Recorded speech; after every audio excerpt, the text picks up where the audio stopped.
이 제보자가 내용을 좀 털어놓았던 것들이 충격적인 사실들이 아마 드러나지 않았을까 싶은데요. 어떤 내용들을 이야기했습니까? 네, 이 요양복지사가 털어놓은 온요양원의 실태는 참담했습니다. 취재진은 이 제보자의 주장이 사실인지 확인하기 위해서 다각도로 취재를 진행을 했는데요. 예. 그 결과 두 눈으로 보고도 믿기 어려운 참담한 실상을 확인할 수 있었습니다. 예. 어떤 내용인지 저희가 첫 번째 리포트로 준비를 해봤습니다. 경기도 남양주시의 온요양원입니다. 노인 요양원으로 약 70명의 노인이 생활하고 있습니다. 이곳의 대표는 전 영부인 김건희의 친오빠 김진우 씨. 식재료 공급은 김건희의 모친 최은순 씨가 맡고 있습니다. 한마디로 윤석열 전 대통령의 처가가 운영하는 곳입니다. 이 요양원에서 일하는 요양보호사가 취재진에게 제보해온 사진입니다. 노인들에게 간식으로 제공되는 과일인데 심하게 썩었습니다. 그래도 너무한데 그거 자기네가 먹으라 그러면 먹겠나 싶은 그런 생각이 들죠. 온요양원은 보통 바나나를 갈아 만든 주스를 간식으로 줍니다. 온요양원 한 층에서 생활하는 노인은 15명에서 17명. 그런데 한 층에 제공되는 바나나는 6개에서 7개에 불과합니다. 부족한 양을 채우기 위해 요구르트 6, 7개를 넣어 가는데 그래도 모자라 물까지 넣고 있습니다. 무서운 생각이 들죠. 돈 아끼려고 거기다가 물을 탄다는 게 최은순 씨가 아까가 없어지. 이렇게 하라고 지시한 건 김건희의 모친 최은순 씨입니다. 최은순 씨가 층층이 돌아다니면서 그 말씀 그거 막 괜찮지? 이렇게 다 물어보고 그랬어요. 키워놓고 그냥 멍하니 되는 거죠 뭐. 간식만 이런 게 아니라 식사도 형편없다고 합니다. 고기 나왔다.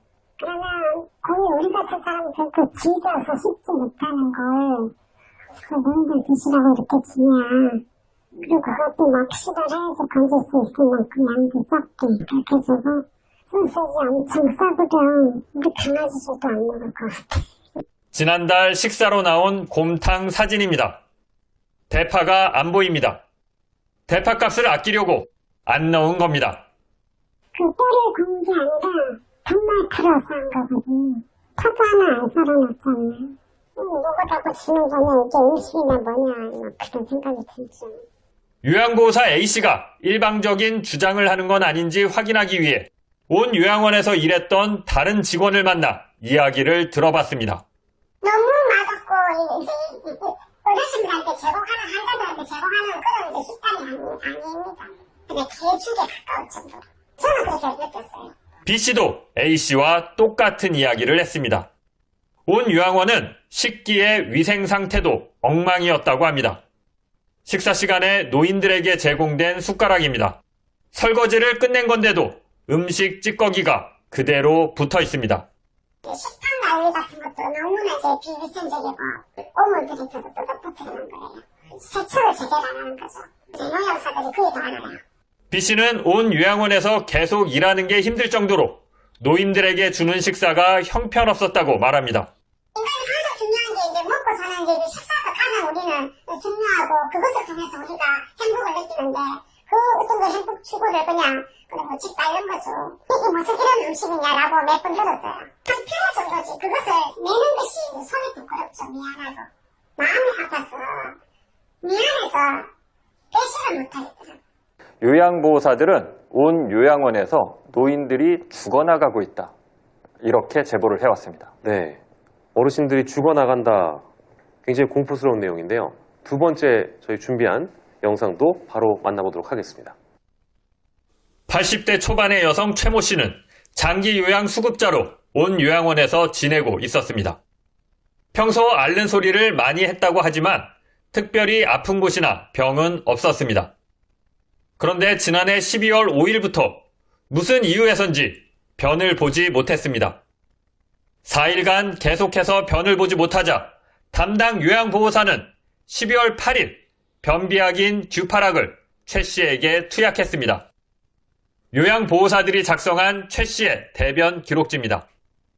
5일부터 10일까지 변을 보지 못했고 8일 듀파락을 투약한 내용이 기록돼 있습니다.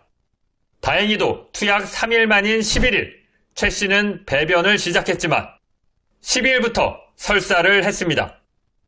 12일과 13일 각각 3차례, 14일엔 5차례, 15일엔 10차례 이상 설사를 했습니다.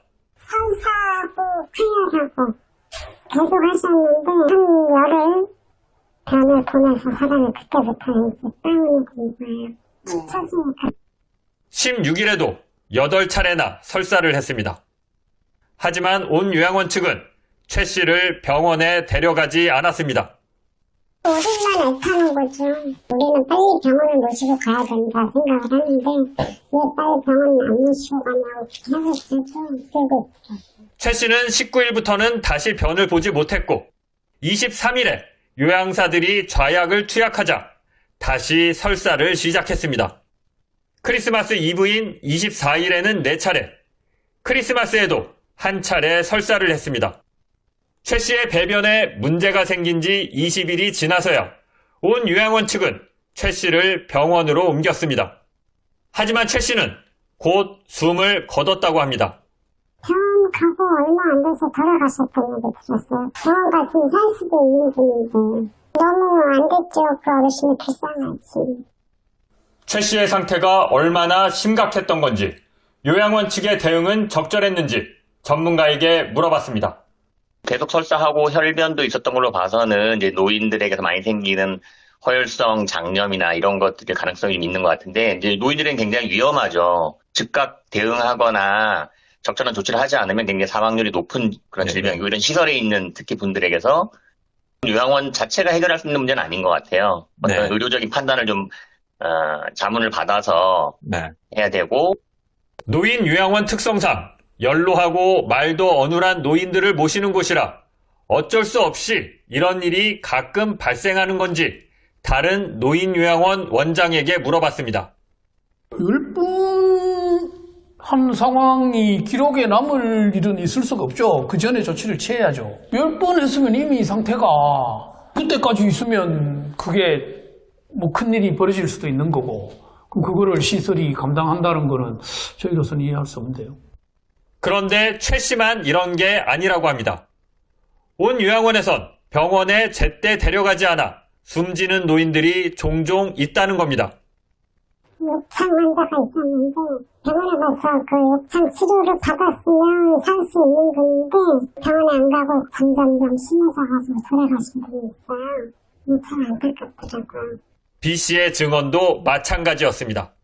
너무 지금 애가 대골집을 가더라고요. 바로 병원으로 저기 이동을 해야 되는데 그냥 파스 발라주고 뭐 괜찮냐 이 정도로만 하고 그냥 병원에 이동을 안 하시더라고요. 이런 일은 최근에도 있었습니다.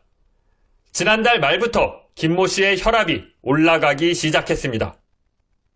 최고 혈압 수치가 3월 23일엔 177이었고 며칠 뒤 200을 넘기 시작했습니다. 3월 말부터 열흘 넘도록 혈압이 200을 넘거나 육박했지만 온 요양원은 김 씨를 병원에 데려가지 않았습니다. 이번 달 8일이 돼서야 김 씨를 데리고 병원에 다녀왔습니다. 그런데 별다른 치료를 받지 않은 건지 병원에 다녀온 다음 날인 9일 김 씨의 혈압은 217까지 올라갔습니다. 하지만 요양원 측의 대처는 아니라기만 합니다. 온 요양원에는 간호조무사가 3명이 있지만 이들은 평일 낮에만 근무합니다. 일과 시간 이후 그리고 공휴일에는 김 씨에 대한 혈압 체크는 물론이고 응급 조치까지 전문적 지식이 없는 요양보호사들에게 전적으로 맡겨두고 있습니다. 설사를 계속하다 숨을 거둔 최 씨의 경우에도 좌약을 투약하는 등 그를 돌본 건 요양보호사들이었습니다. 혈압, 열체크 그런 것도 다 토요일, 일요일이나 그럴 때는 우리가 다 해요. 그리고 병을 잘 못 푸는 분들 심한 경우에는 좌약을 냈는데 그것도 우리가 넣어요. 또 산부인과 쪽으로 문제가 있어서 질정을 냈는데 그런 것도 우리 보고 다 넣으려고 그래요. 우리가 다 해요. 요양원 측의 안일한 대처로 노인들이 사실상 죽어나간다는 내부 증언이 나온 만큼 관계 당국에 시급한 조치가 필요해 보입니다. 돈 몇 푼 때문에 사람의 목숨을 잃게 만든다. 계속해서 세 번째 리포트를 만나보도록 하겠습니다. 3년 전 온 요양원에선 식사로 갈비탕이 나온 적이 있다고 합니다. 지금 영양사 전에 영양사가 갈비탕을 한번 해준 적 있어요. 그래서 이런 것도 다 넣어보내 우리가 그랬어요. 얼마 뒤 이 영양사는 잘렸다고 합니다. 자기 업무에 충실해서 잘린 것 같아요. 그렇게 하면 최은순 씨가 남는 게 없잖아요. 노인 요양원은 노인들에게 식비와 간식비를 매달 따로 받고 있습니다. 온 요양원도 마찬가지입니다. 입수 업무니 좀 드리려고요. 식비가 어떻게 돼요, 거기? 식대가 3,500원, 간식 2,000원 해가지고 30일 기준 37만 5천 원이에요. 온 요양원은 오전, 오후 하루 2번 간식을 주고 있습니다. 간식 한 번에 1,000원입니다. 간식으로 자주 줬던 토마토 주스입니다. 인터넷에서 1,717원에 1.5리터 한 통을 살 수 있습니다. 이 한 통을 약 16명이 나눠 먹으니까 한 명당 주스 값은 107원 정도입니다. 1,000원을 받아서 107원짜리 간식을 주는 겁니다. 이 밖에도 뻥튀기, 스프, 국수 등을 간식으로 주고 있습니다. 아기들 공용시간에서 그 어르신들한테는 안 좋은 재료를 써서 쓰고 그렇게 되죠. 온 요양원이 식비를 아끼는 방법은 또 있습니다. 적게 먹도록 하는 겁니다. 짜요. 짠 게 기분이에요. 맛있게 하면 많이 먹으니까 짜게 한다. 이렇게 말을 내가 들은 적이 있어요. 거기 색이 올라오면 그 콩을 깔아버리고 이제 이렇게 먹는 경우도 있고 노인들도 짜다고 거기다 물을 타서 드시는 경우도 있고 남은 음식을 재사용하는 것 같다고도 합니다. 밥을 못 먹을 만큼 비위생적인 거는 둘째치고 재활용을 한다는 그런 느낌을 받았어요. 밥 같은 거 남아서 내려보내면 그 쪄서 올라와요. 재사용을 하는 거지. 그래서 우리가 그렇지 이걸 육다운으로 하니까 돈 벌지. 요양보호사들은 식사를 개선해야 한다고 몇 차례 건의했지만 시설장이 최은순 씨의 눈치를 보느라 바뀌는 건 없었다고 합니다.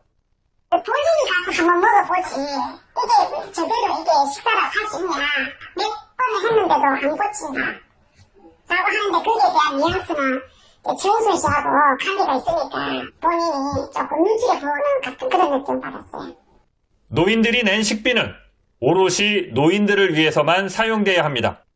하지만 온 요양원은 노인들에게 배식하고 남은 밥을 요양보호사들이 먹게 하고 있습니다. 진짜 하다 못해서 먹었죠. 그렇게 안 먹는 날도 많았죠. 못 먹겠더라고요. 요양보호사들에게도 식비 명목으로 매달 4만 원씩 받고 있습니다. 안 먹겠다고 해도 식비는 내야만 했습니다. 안 먹는다고 안 먹은 사람이 몇 명이 있었는데 먹든 안 먹든 무조건 다 식비 받을 거니까 먹으라. 저도 쓰고 나오니까. 아픈 노인들을 병원에 안 데려가는 것도 돈 때문이라는 게 요양보호사들의 주장입니다. 거동이 불편한 노인이 요양원에 입소하면 정부는 장기 요양 등급에 따라 1일당 최대 94,450원을 요양원에 지급합니다. 노인이 아파 병원에 진료를 받으러 가면 정부는 급여의 절반만 요양원에 지급합니다. 병원에 입원을 하게 되면 처음 열흘간은 절반을 주다 11일째부터는 아예 주지 않습니다. 노인이 병원에 가거나 입원하면 요양원은 그만큼 손해를 보는 겁니다. 의료 조치가 필요한 상황인데 안 모시고 가면 노인 학대입니다. 그럼에도 불구하고 병원을 안 모시고 간다든지 한다면 경제적 이유겠죠. 왜냐하면 하루만 갔다 와도 이제 일일 수가에 50% 손실이 발생하는 거고 장기 입원이 돼서 10일이 지나면 더 되니까 아마 그런 이유 때문이 아닐까. 돈 몇 푼 때문에 생명까지 아랑곳하지 않는 김건희 일가의 행태에 요양보호사들은 치를 떨었습니다. 더군다나 그 영부인 가족이 운영하는 그런 곳이고 그 돈도 많은 사람이라고 소문이 났더라고요. 이 집안에 돈이 많다고. 그렇게 하면서도 어르신들 상대에서 피를 빨아먹는다. 저는 그렇게 보여져요.